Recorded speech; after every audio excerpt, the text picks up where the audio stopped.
So hello guys, let's continue again. Let's understand for loop in Python. For loop in Python is used for sequential traversal, which means we can use it to traverse a list, string, tuple or dictionary. For loop can also be used to iterate over a given range. We can generate range in Python using the range function. We can also combine else statement with the for loop and it will be executed once our for loop is over. But it will not be executed if there is some error or some exception or the for loop has been terminated using Ctrl C.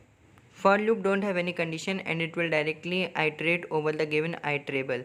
Iterable in Python are like list, string, tuples. Python for loop is basically a for in loop. Let's see the syntax of for loop. So the basic structure for defining a for loop is given on the screen. For and in are basically reserved keywords in Python and they cannot be changed, but val and sequence are the user defined words and can be changed. The statements that are to be executed inside the for loop should be indented, which means that the body of the for loop should be indented.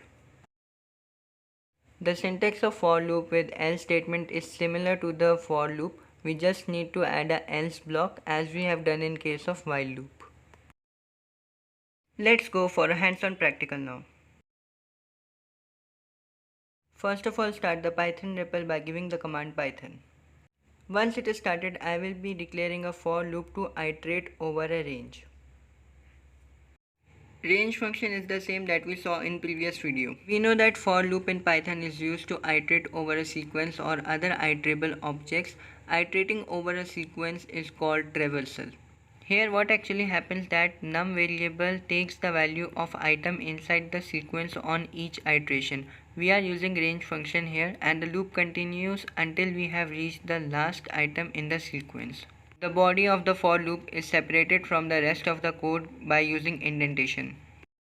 So here we can see that the print function is indented because it is inside the for loop and it will be printing values from 0 to 9 using the range function. Now let's see how to iterate over a list using for loop. For that I will be declaring a list with some data in it. Then I will be using for loop to iterate over that.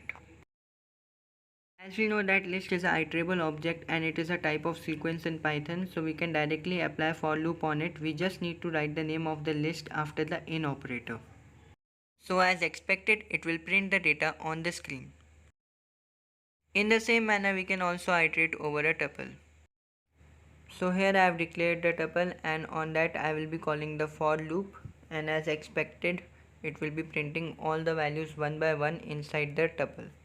The calling of the for loop remains the same. We just have to change the name of the sequence, that is after the in operator we have to write the name of the tuple. So as expected, it works perfectly fine. Now let's see how to use a for loop with else statement. For that I will be declaring a for loop with a range. Then I will be writing the print statement in the indented block that will be printing the value of range one by one. After that I will be writing the else statement, and again in the indented block I will be using a print statement to print something. So we know that the else statement will be executed only when the for loops ends normally, that is it has not been terminated in between or not been interrupted. So it works perfectly fine because the loop was not terminated. Now I am taking another case where I will be terminating the for loop using Ctrl C. So in that case the else statement won't be executed.